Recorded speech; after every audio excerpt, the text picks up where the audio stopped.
En Primera de Pedro, busque su Biblia en Primera de Pedro, capítulo 4. He estado hablando de la serie La Restauración, la cual ya la terminamos. Hemos terminado la serie La Restauración, pero el Espíritu Santo me habla ayer y le voy a dar otro tema acerca de la restauración. La serie ya la terminé, como les dije anteriormente. Les puedo hablar de restauración todo el año, porque estamos en el año de la restauración. Hoy les iba a traer el tema que prediqué el domingo, pero me dijo el Espíritu Santo que el domingo les hablara acerca de lo que era la alabanza, la danza. Y ayer el Espíritu Santo me habla y me dio el tema, ¿por qué necesitamos restaurar? Ese es el mensaje de hoy. ¿Por qué necesitamos restaurar? Y vaya a Primera de Pedro, capítulo 4, versículos 12 al 19. Este tema solo va centrado en un versículo, pero le voy a leer varios para que usted entienda mejor. Pero vamos a leer el versículo por lo cual el Espíritu Santo me habló de esta enseñanza. Vamos al verso 18 primero. Verso 18. ¿Por qué necesitamos restaurar? Escucha lo que dice el verso 18 y grábeselo en su corazón. Y si el justo con dificultad se salva, ¿en dónde aparecerá el impío y el pecador? Escuche qué poderoso eso. O sea, si a usted le va a costar salvarse, que es cristiano, nacido de nuevo, bautizado, que ora 3 veces al día como Daniel, imagínese a aquella persona que es impío y es pecador.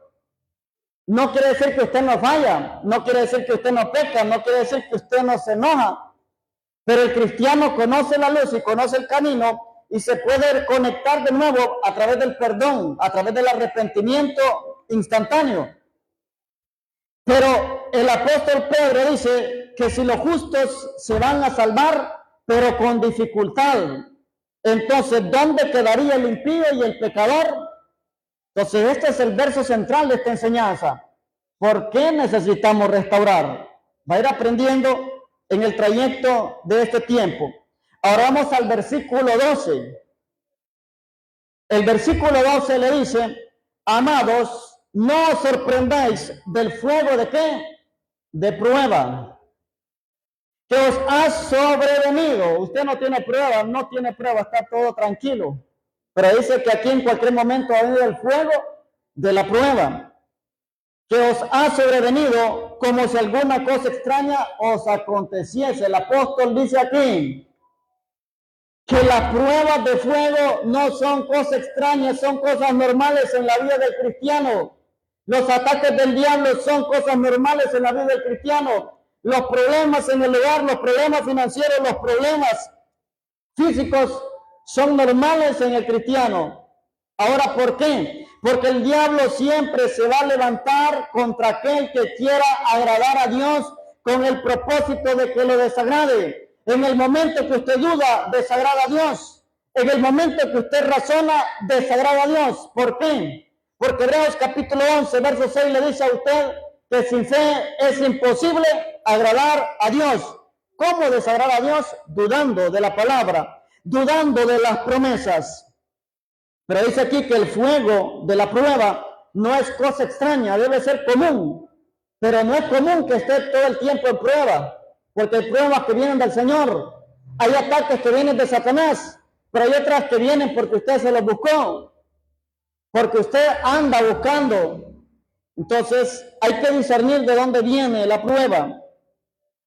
Dice el 13, si no gozaos por cuanto sois participantes de los padecimientos de Cristo, para que también en la revelación de su gloria, os gocéis con gran alegría. Mire que esto es poderoso, se lo voy a ir diciendo despacio. Dice que cuando estemos en pruebas, en dificultades, debemos gozarnos. ¿Y quién dice? El apóstol Pedro. ¿Quién más lo dice? El apóstol Santiago. Gozaos cuando os halléis en diversas pruebas, sabiendo que la prueba de vuestra fe produce paciencia. Así dijo el apóstol Santiago. Pero el apóstol Pedro dice que hay que gozarse cuando nosotros seamos probados, porque somos participantes de los padecimientos de Cristo. Pero escucha lo que dice después: para que también en la revelación de su gloria os gocéis con gran alegría. Significa que aquí en esta tierra puede sufrir enfermedad, puede sufrir escasez, puede sufrir problemas, pero si está gozoso, ¿cuánto más gozo va a tener cuando el pecado desaparezca? ¿Cuánto más gozo va a tener cuando su nombre sea escuchado en el cielo? ¿Cuánto más gozo va a tener cuando la corona de vida, la corona de gloria, la corona de justicia, o el tipo de corona que Dios le quiera dar, va a estar sobre su cabeza? Cuando el Señor le diga: bien, bien siervo y fiel, en lo poco fuiste fiel, en lo mucho te pondré. Ahora, ¿por qué dice en lo poco? Ahí habla de talentos, ahí habla de poco, porque las cosas terrenales no son parecederas a la gloria venidera. Pues si somos fieles en lo terrenal, si somos fieles en las cosas que terminan, Dios nos tiene las cosas eternas, las cosas que valen, las cosas que dicen que ni el ladrón puede robar ni hurtar, ni el orín puede corromper. Los padecimientos que está pasando aquí no se comparan con la gloria que viene para su vida. 14. Si sois vituperados, en algunas versiones dice insultados. Si sois vituperados por el nombre de Cristo, escucha por quién va a ser insultado: por el nombre de Cristo. Soy que bienaventurados. Usted ya sabe qué significa bienaventurado en 3 idiomas: latín, griego y hebreo. Está bien estudiado. Si soy bienaventurados, porque el glorioso Espíritu de Dios reposa sobre vosotros. Ciertamente de parte de ellos Él es blasfemado, pero por vosotros es glorificado. La marca de un creyente es el sello del Espíritu Santo. Y cuando tiene el Espíritu Santo, usted va a incomodar a los brujos, va a incomodar las tinieblas, va a incomodar a la gente endemoniada, va a incomodar a aquella gente que aborrece el Evangelio. El que aborrece el Evangelio y lo aborrece a usted, aborrece a Cristo, que fue el que lo estableció. No se sienta mal cuando a usted lo critiquen, cuando usted lo calumnien, cuando usted los vean de menos, cuando usted sea como un asco para ellos, sabiendo que el pecado más bien es asco para Dios. Porque hay gente que usted le va a caer mal con ser cristiano. Yo recuerdo en la iglesia, cuando yo era líder, a mí varias gente me dice: yo no puedo estar cerca de usted, me da ganas de vomitar, son los demonios que se están manifestándole. Y no era broma, había gente que le daba. Mire, jóvenes, cuando a usted le da como desesperación estar cerca de un hombre de Dios, es porque hay una puerta abierta, es porque hay una influencia. No necesariamente está endemoniado, pero hay una influencia. A veces usted no puede estar cerca de alguien que está lleno del Espíritu Santo. No digo de un seco, ¿eh? Un seco se abraza si usted está seco, pero si está lleno del Espíritu Santo, usted va a sentir incomodidad, no va a sentir tranquilidad, más si esa persona posee un llamado en ministerio de liberación, va a sentirse incómodo. Incluso muchas veces adentro de la iglesia, muchos espíritus le van a poner en la mente que el mensaje es por usted. Aunque no sea para usted, y si es para usted, agárrelo y sóbese, decía un pastor. A veces le van a poner: por mí lo dijo. Los demonios siempre son aquellas aves que van a quererse comer la semilla que está junto al camino. Pero yo creo que su corazón es buena tierra, va a producir fruto al 30, al 60 y al 100 por uno. Hay sermones que le van a dar cólera a la gente. Le voy a decir algo: cuando la gente anda influenciada, ni aún por la radio puede escuchar un sermón y le da cólera. Le va a pagar la grabadora, el reproductor, la radio, y le van a decir: quita eso. ¿Por qué? Porque la palabra le va a incomodar. Si usted padece por Cristo, usted es bienaventurado. Pero si padece por desorden, si padece por chisme, entonces el problema es usted. Problema es usted. Sigamos. Porque la palabra lo dice. Escucha lo que dice el verso 15. Así que ninguno de vosotros padezca como homicida, o ladrón, o o malhechor, o por entremeterse, dice, en lo ajeno. Entremeterse en lo ajeno no solo es robar lo ajeno, puede ser que se está metiendo en la vida ajena. Hay un montón de gente que la han matado por un chisme, por una palabra que dijo, y tal vez de alguien, de una persona mala. Pero si alguno parece como que cristiano, no se avergüence, sino glorifique a Dios por ello. Porque es tiempo de que el juicio comience por la casa de Dios, donde Dios va a comenzar a hacer juicio adentro de la casa. Y si primero comienza por nosotros, ¿cuál será el fin de aquellos que no obedecen a quién? El evangelio de Dios. Y si el justo con dificultad se salva, ¿en dónde aparecerá el impío y el pecador? De modo que los que padecen según que la voluntad de Dios encomienden sus almas al fiel Creador, y que dice, y hagan el bien. Aquí hay tres cosas de las cuales le habla de padecimientos en estos versículos. La primera aparece diciéndole que usted puede padecer por Cristo. La segunda, si padece como cristiano. La tercera le dice aquí a usted que usted puede padecer por hacer la voluntad de Dios. Pero necesitamos nosotros entender que nosotros necesitamos muchas veces la restauración adentro de la casa. Ahora, ¿por qué? Dios dice, ¿por qué necesitamos la restauración? Porque el juicio va a comenzar por casa. El juicio va a comenzar por aquí. El juicio va a comenzar por la iglesia. Por eso la iglesia va a ser elevada, también a celebrar, pero también va a ser juzgada. ¿Qué es juzgar? Discernir lo bueno de lo malo. Entonces ahí van a salir todas sus obras. ¿Por qué predicaba? ¿Por qué evangelizaba? ¿Por qué cantaba? Si competía, ¿quién predicaba mejor? Si competía, ¿quién cantaba mejor? Si las ofrendas o los diezmos que dio los hizo para ser visto por los hombres o por obedecer la palabra del Señor. Entonces todo eso va a salir a la luz. ¿Qué se llama?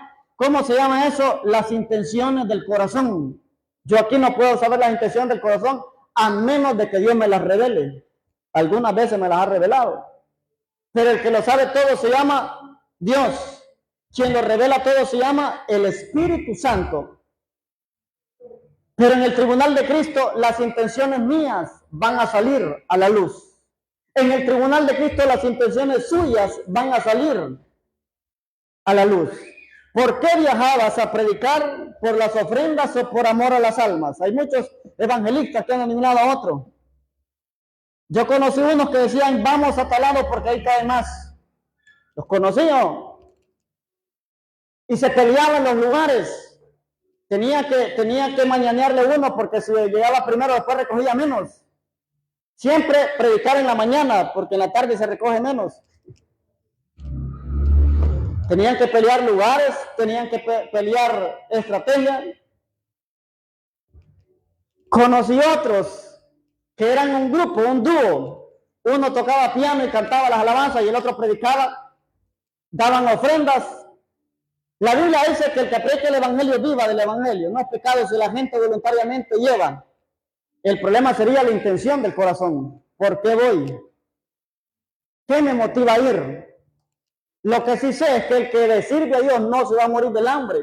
Puede ser que en el último chillido de la tripa le llegue la provisión, pero no se va a morir del hambre. Le va a proveer, pero va a medir las intenciones del corazón. Y después los varones se pelearon, se apartaron, y el otro no tenía quien le ayudara a cantar y puso pistas. Y de ahí él predicaba y ponía un CD, que fue a tiempo, ponía un CD, hoy ya no se usan los CD. Y de ahí se ponía él a predicar la palabra. De ahí el otro tenía el problema que no podía predicar, solo podía tocar. Y decía que mejor tocaba unas 3 alabanzas y que le había dicho a un pastor que le hiciera un sermón evangelístico. Se lo hizo y lo que hacía era que cambiaba de lugar para predicar el mismo. Yo le voy a decir algo, si usted ve a un evangelista predicando en el mercado, en el parque, en la calle, y usted discierne por el Espíritu que es un hombre de Dios, déle una ofrenda si usted puede. Porque no sabe si los hijos los ha dejado allá solo con la mujer. El tiempo que él podía dedicar a los hijos lo está dedicando a las almas, pero cuando hay un evangelista que ama las almas, no que ama el dinero, que lo hace por amor y pasión a las almas, se sacrifica la familia, se sacrifica el tiempo, o no sabe si ese hombre por fe se movió y agarró el bus solo con el pasaje de ida, pero el regreso no sabe, ahí se lo dejó a Dios. Y tiene que tocarlo a usted o a mí. Pero sí, tenga discernimiento, discierna.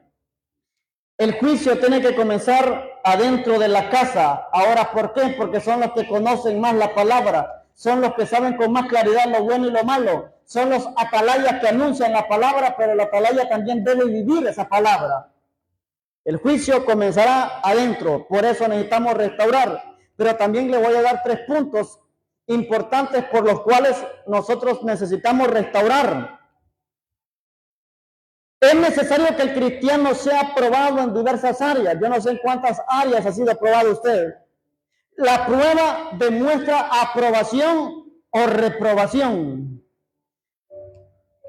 Escuche, que las críticas, burlas, ofensas y el rechazo no sean causa de tristeza, sino de gozo, y eso es una señal que el Espíritu Santo mora adentro de usted. Todos los profetas fueron asesinados, los apóstoles fueron asesinados, los discípulos fueron perseguidos. Dice que el apóstol Pablo, antes de ser apóstol, se llamaba Saulo, y el Señor lo llamó, pero antes de ser llamado, dice que él arrastraba a los cristianos, y cuando él los arrastraba, literalmente los arrastraba, y los metía presos, y los azotaban con varas. Y le voy a decir, llegó un tiempo donde Pablo también fue azotado con varas, donde también lo metieron preso. Él fue un mártir de la iglesia primitiva. Lo que él hacía, vinieron a hacer con él. Pero él sabía que la gente estaba endemoniada, que la gente estaba influenciada, que la gente aborrecía la palabra del Señor. Entonces usted tiene que padecer por causa del Señor, burlas, rechazos y un montón de cosas que se levanten contra usted, pero ¿por causa de qué? De Cristo. Número 2, por causa de ser cristiano. Y número 3, por causa, dice, de hacer la voluntad de Dios.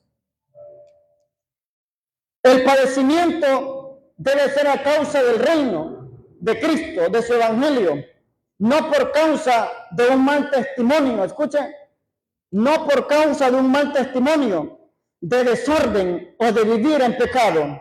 El pecado no glorifica a Dios, pero vivir para Cristo y padecer por causa de Él sí glorifica a Dios. Cuando el cristiano peca, ofende a Dios, mancha el testimonio de la iglesia, pero cuando el cristiano peca, se restaura, entonces demuestra que hay un Dios de misericordia que levanta y que vuelve a posicionar. Yo le voy a decir algo, y con sinceridad se lo voy a decir, muchas veces es necesario que el mismo pueblo caiga, que no es bonito, porque ahí se nota la madurez de la iglesia. Y cuando hablo de la iglesia no me refiero solo a expansión de gloria, me refiero al cuerpo de Cristo. Porque la gente quiere ir a pescarlos de afuera y restaurarlos, pero cuando alguien de adentro peca, lo difaman, lo calumnian, apartan la mirada de él, le tienen la última silla si es posible. Entonces la restauración debe comenzar por casa. No digo que las almas no son importantes. El mensaje del evangelio tiene que ir a las almas que no conocen a Jesús, pero también comenzar a restaurar a los que pecan adentro, no verlos de menos, no que ya no sirven. Jesús mismo dijo que Él no vino por los justos, sino por los pecadores que procedan al arrepentimiento. Ahora, ¿por qué necesitamos restaurar? Número 1, para que la gente viva bajo el temor de Dios. ¿Por qué necesitamos restaurar? Para que la gente viva bajo el temor de Dios. El pecado va a ser erradicado cuando la gente viva bajo el temor de Dios, bajo el temor de su palabra, bajo el temor de sus mandamientos. Proverbios 1:7. Yo no sé cuánto temor tiene usted de Dios. La medida de comunión es la medida del temor de Dios en su vida. Usted necesita restaurar. Si usted es líder y tiene gente que ha pecado, que ha fallado en su célula, levántela, restáurala con palabras de ánimo, con palabras de levantamiento. No le dé falsas esperanzas a la persona de que se va a salvar pecando. Eso es una falsa esperanza. Dele una esperanza correcta, directa, que si se arrepiente y se aparta del pecado, Dios lo va a levantar y lo va a restaurar. Porque hay una doctrina de la supergracia, yo no sé cómo le llaman, pero esa doctrina dice que Jesús ya murió por sus pecados y ya pagó en la cruz del Calvario por usted, y que usted puede andar desordenado y Dios no lo va a condenar porque Él ya pagó un precio por usted. No, hay que buscar la presencia de Dios. Proverbios 1:7 dice que el principio de la sabiduría es el temor de Jehová. Ahí se lo sabe toda la gente, pero ¿qué sigue después? Los insensatos menosprecian la sabiduría y la enseñanza. Que a mí la enseñanza casi no me gusta, soy insensato. La Biblia lo dice, no yo. Dice, los insensatos desprecian ¿qué? La sabiduría y la enseñanza. La sabiduría es el principio del temor de Dios.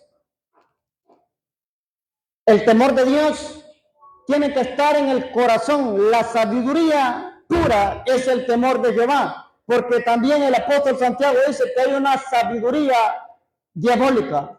Dice que la sabiduría pura no tiene celos, no tiene contención, no tiene dificultad, no hay espíritu de competencia. Pero la sabiduría que viene de lo alto sí es pura. El pueblo debe aprender a vivir bajo el temor de Dios, o sea, vivir bajo el temor es aprendido. Leyendo la palabra usted va a aprender lo que es bueno y lo que es malo de manera más amplia. El temor de Dios le ayudará a vencer el pecado y la tentación. ¿Por qué José salió corriendo? Porque nunca había visto una mujer, no. Porque nunca le habían acosado, no. Porque tenía temor de Dios. La camisa de José dice que quedó en las manos de la mujer de Potifar. El asunto está en que fue la oportunidad que tuvo la mujer de Potifar para seducirlo. Ahora, los historiadores dicen que desde que José llegó, la mujer puso los ojos en José.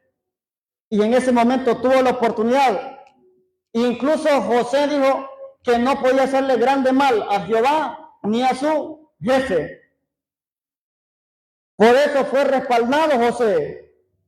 El temor de Dios le ayudará a clasificar las amistades. Yo no sé quiénes son sus amistades. Y se lo vuelvo a repetir, el temor de Dios le va a ayudar a clasificar sus amistades. Con eso no digo que no va a llevarse con alguien, hablarle a alguien, ser educado con alguien. Amistad va más allá de conocer. Amistad va más allá de charlar. La amistad tiene que ver con intimidad.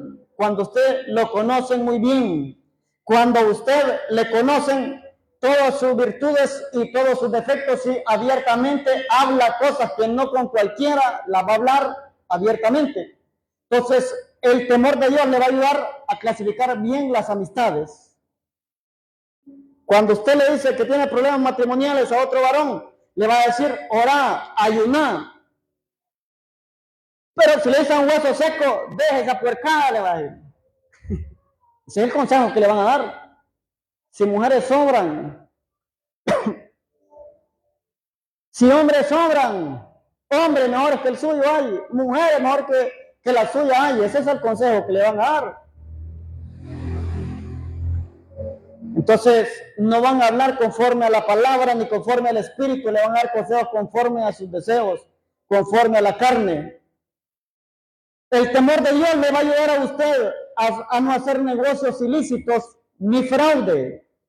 Cuando le vendan algo, procure que esas cosas sean legales, que tengan factura.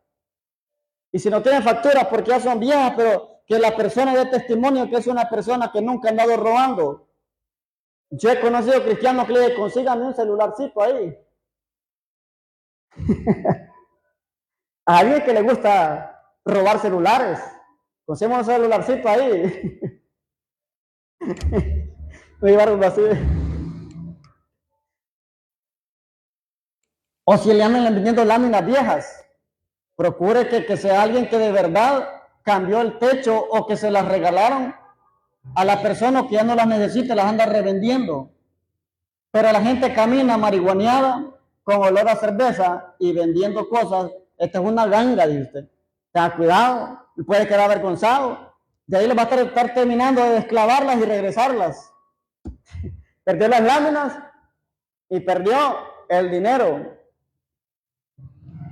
Aquí vinieron una vez a ofrecerme una guitarra bien bonita y barata, 1,500 lempiras. Una guitarra como valorada como entre unos 7,000 lempiras, electroacústica. Yo le dije que no teníamos dinero y no teníamos tampoco. Pero a ese precio cualquiera lo consigue en cualquier lado. Pero digo yo, más maldición me puede caer. De ahí anduvieron por ahí arriba, me di cuenta, en una iglesia de arriba. Y después andaban en la bulla que se habían metido a esta iglesia, que habían robado un bajo y una guitarra acústica, color verde, y era verde la guitarra que me ofrecieron. Yo al hombre no lo conocí, lo puedo ver hoy, si está vivo, pero no lo recuerdo. Entonces tenga cuidado cuando haga negocios, el temor de Dios le va a decir que sí, le va a decir también que no. El temor de Dios le ayudará a perdonar y a pedir perdón. Aquí esta gente, eso es lo más básico, eso como nada perdonan. El mismo rato, te perdono, y le da un abrazo, y lo estrangula. Te perdono, pero anda a descansar en paz. El temor de Dios le va a ayudar a usted a evitar problemas. ¿Qué dijo Salomón? El sabio ve el mal y se aparta. Entonces, usted no tiene temor de lo que le hagan, no tiene temor de lo que le suceda, sino tiene temor de Dios y va a evitar estar en lugares donde hay pleito, donde hay contienda, donde hay discusión. No se meta a problemas. Deje que los problemas cesen por sí solos. Estaba viendo un video yo a tiempo en las redes sociales donde atraparon un ladrón y lo amarraron de los pies. Y de ahí un hombre andaba de metido ahí, llega el otro y le pegó y le dijo, no, no soy yo, le dice, que el otro, y se empezó a sonar al ladrón. Y le por andar de metido se la ganó. Uno debe estar en lugares de bendición. A menos de que el problema sea de su familia, si ahí esté. Puede ser un hijo, puede ser un hermano, pero no haciendo bochinche. Si no, lléveselo para la casa. Y si se lo lleva para la policía, pues vaya, búsquelo a las rejas. No, le voy a decir algo, es que estamos en la tierra. Usted tal vez puede ser una mujer de oración, un hombre de oración, pero puede ser que su hermano ande en picardía y puede ser que se lo lleve la patrulla. De esas almas quiere el Señor. Tiene que tener misericordia, Dios. Y usted también. Así que las consecuencias están. Las consecuencias están. Nunca mire a nadie de menos, porque le voy a decir algo. Hoy sus hijos están pequeños y tal vez los otros hijos ya están grandes. Nunca juzgue hijos ajenos sin importar la conducta que ellos tengan. Ahora, ¿por qué? Porque hay un tiempo donde los niños se pueden dominar, se pueden controlar, pero hay un tiempo que son rebeldes. Y ahí es donde tiene que orar más y ayunar más. El temor de Dios le ayudará a pagar sus deudas. Esto me dijo el Espíritu Santo. Yo no sé cuántos tienen deudas aquí. Y escuchen esto, el temor de Dios le va a ayudar a pagar las deudas. O sea, tengo temor de Dios. Voy a ver si ya se cancelaron. No, no es así. ¿Sabe lo que me dijo el Espíritu Santo? Hay gente cristiana que es tramposa, que no le gusta pagar. Yo sé que usted paga. Y empieza contando su quincena y apartando el diezmo. Hay gente que no le gusta pagar. Le deben a medio mundo y caminan profetizando, caminan interpretando lenguas, sanando a los enfermos, haciendo live en las redes sociales. Pero dice, ve, este no es el que me debe, y hablando de Dios. Y a veces le deben a gente no cristiana. Y ahí el evangelio se va abajo. Entonces Dios me dijo, el temor de Dios te va a ayudar a pagar las deudas. O sea, para cuidar mi testimonio debo de pagar mis deudas. Para usted cuidar su testimonio, debe de pagar sus deudas. Siempre les he dicho, hay momentos que no va a poder, pero hable. Yo no sé cómo voy a hacer, pero yo lo voy a pagar algún día. De eso no se preocupe. De eso no, pero yo lo voy a pagar. Hay palabras, pero que se haga el loco, que solo se ría, o que le diga, ve, yo no te dije que me prestaras. Yo no te obligué que me prestaras. Como dice alguien, te piden fiado, riendo, pero cuando les cobran se enojan. Todo el mundo tiene deudas. Creo que las organizaciones más endeudadas son las iglesias y las empresas. Usted mira gente millonaria, tiene deudas de millones. Mira gente billonaria, tiene deudas de billones. Mira gente clase media, reducen las deudas, pero todo el mundo tiene. La deuda no es correcta, porque dice la Biblia que uno es esclavo de quien le debe. ¿Cuántos esclavos hay aquí? Sí, la deuda nos convierte en esclavos, porque tenemos que pagarle a otro. Pero lo malo sería no pagar. Entonces, ¿por qué necesitamos restaurar? Para infundir en la gente el temor de Dios.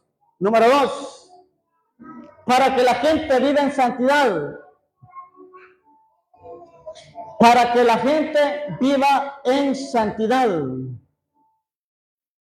Hebreos 12:14.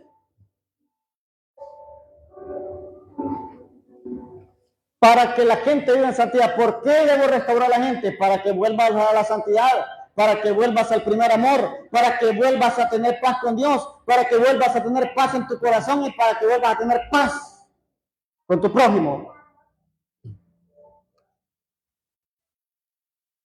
Hebreos 12:14 es un texto bastante conocido, al igual que Hebreos 10:25. ¿Qué dice Hebreos 12:14?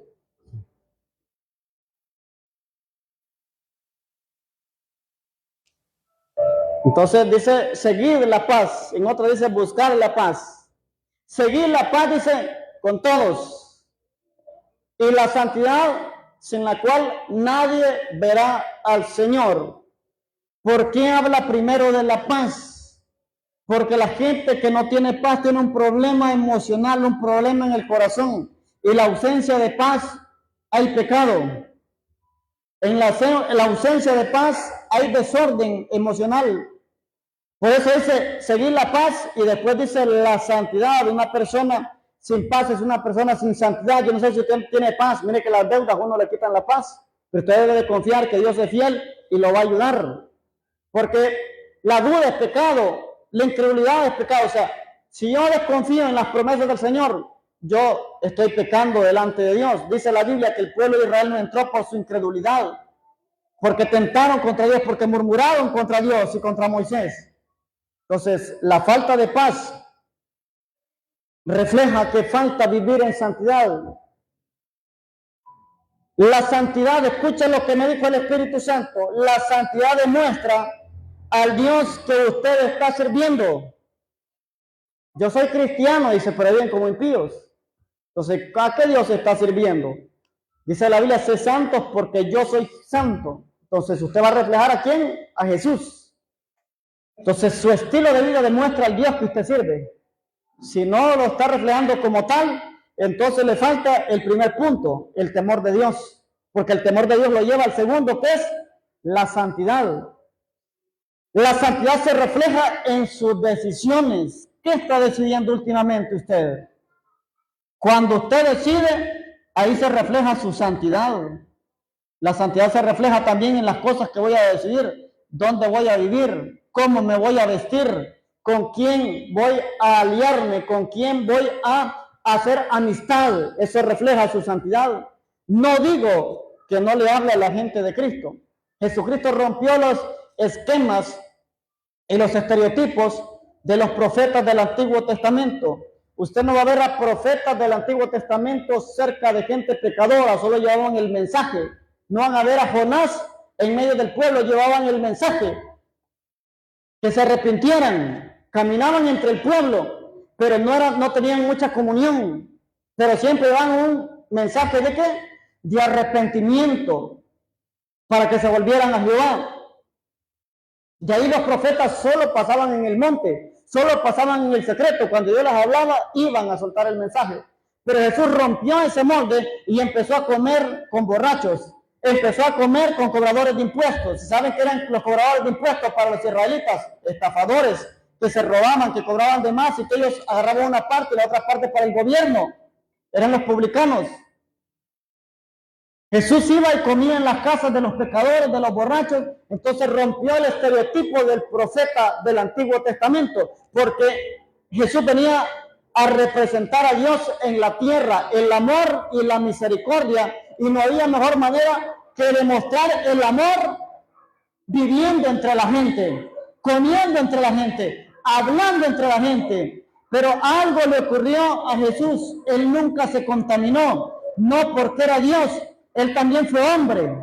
Nos enseñó a nosotros a que nosotros también podemos hacer como él, caminar entre una generación pecadora sin practicar el pecado, llevando el mensaje del evangelio. A eso nos llamó Jesús. Pero no es que no es que se lo van a usted a ganar. Por eso Jeremías no quería estar entre el pueblo, porque era un pueblo pagano, pecador, idólatra. Y lo confrontó el Señor y le dijo que no se conviertan, no te conviertas tú a ellos, sino que ellos se conviertan a ti. Jesús demostró algo diferente. Incluso el último profeta de la ley fue Juan, y Juan no caminaba comiendo con pecadores. Juan se aislaba al igual que los profetas de la ley en el monte, y solo llevaba confrontación para Herodes. Llevaba confrontación mientras bautizaba. Bautizaba a la gente, convivía con la gente cristiana, pero a los pecadores solo les llevaba arrepentimiento. Entonces Jesús ya viene con un mensaje diferente, con un amor diferente, con una manera de vivir diferente. Juzgaron a Juan y decían que era un endemoniado porque no se asociaba con los pecadores. Juzgaron a Jesús porque decían que era un comelón y un bebedor, porque en toda casa que usted visite le van a dar comida y bebida. Entonces dijeron, no, Jesús solo comiendo se lleva en la casa.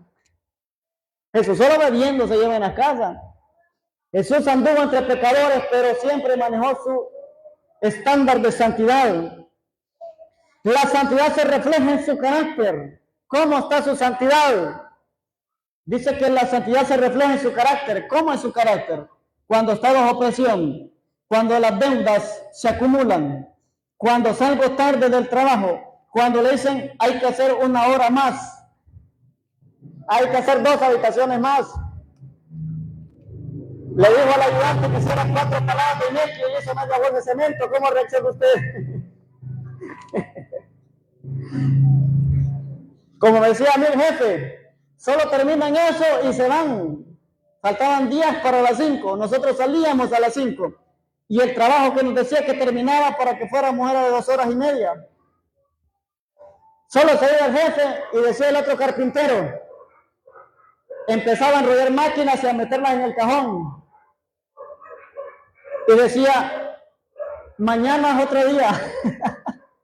Y le tocaba venir porque él le tenía las llaves. Pero a veces el jefe puede abusar, pero a veces nos tocaría a nosotros hacer la mía extra. La santidad es escudo contra Satanás. Entonces, cuando la gente vive en santidad, la gente crea un cerco, la gente crea un escudo, la gente crea una atmósfera alrededor. Solo los santos esperan la venida del Señor. Mire, cuando usted está alineado y anda bien con Dios, usted quiere que Dios venga para salvarse. Pero cuando anda mal, usted le dice, Señor, dame tiempo de alinearme porque en cualquier momento puede venir, por si piensa en la venida del Señor, ¿va? La santidad es un mandato del Señor, o sea, no es una opción, es una orden de parte del Señor para reflejar el ¿qué? Su carácter. La santidad también se refleja en sus amistades. Santiago 4:4. La santidad se refleja en sus amistades. Santiago 4:4. Dice Santiago 4:4 que la amistad con el mundo es enemistad contra Dios. Entonces prefiere ser enemigo del mundo y amigo de Dios que amigo del mundo y enemigo del Señor. La santidad es el resultado del temor de Dios. ¿Cómo se produce la santidad en un creyente? A causa del temor de Dios. Número 3. ¿Por qué debemos restaurar? Solo son 3 puntos. ¿Por qué debemos restaurar? Para que la gente viva bajo el temor de Dios. Número 2, para que la gente viva en santidad. Y número 3, para que la gente esté preparada para la venida del Señor. Si no restauramos, la gente no está preparada para irse con Jesús. Los de adentro, peor los de afuera. Por eso el apóstol Pedro dijo, si el justo con dificultad se salva, ¿a dónde aparecerá el impío y el pecador? Entonces debemos de restaurar a la gente para el encuentro con Jesús en los aires. Primera Tesalonicenses, busquen. Primera Tesalonicenses, capítulo 4, para que la gente esté preparada ante la venida del Señor. Ayúdenme con los niños.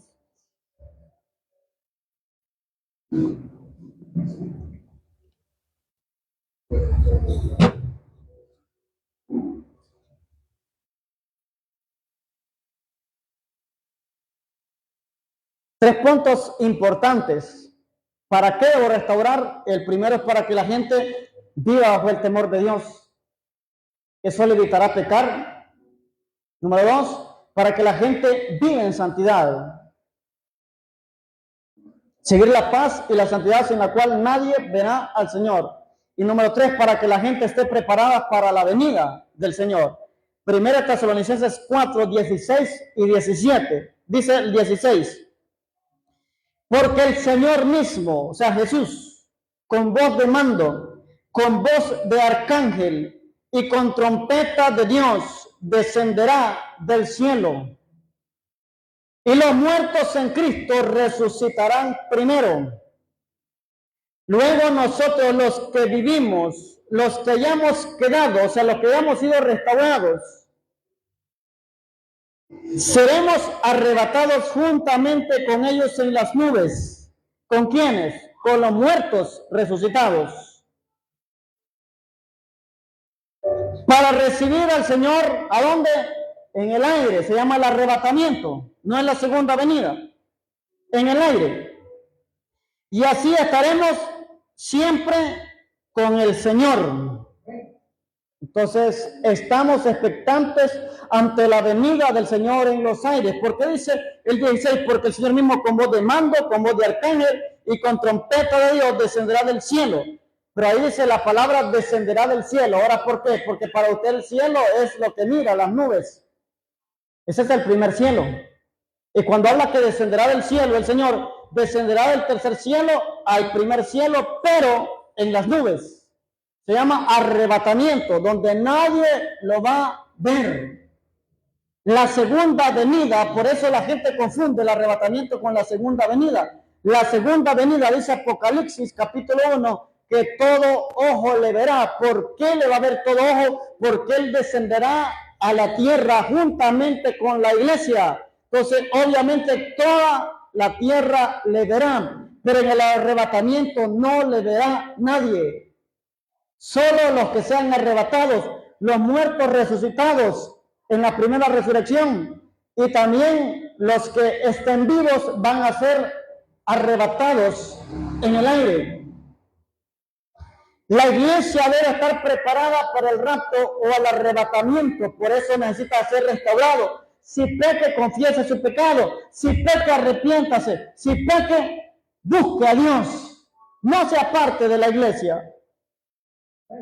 El juicio comenzará por casa y luego comenzará hacia los impíos. Primero es el juicio del tribunal de Cristo. Después del juicio se llama el gran trono blanco. Ese es el último. Yo no sé a cuál quiere ir usted.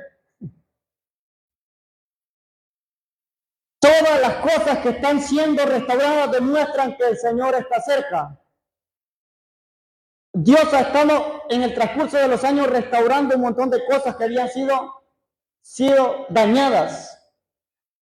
Pero Dios, con su poder, ha ido a través de la revelación de los profetas, de hombres de Dios, evangelistas, ha ido restaurando muchas cosas, y la restauración de la iglesia se está completando, y eso completará el regreso del Señor. Hay dos cosas que detienen la iglesia. La primera, que detienen la venida del Señor, perdón. La primera es la restauración de todas las cosas.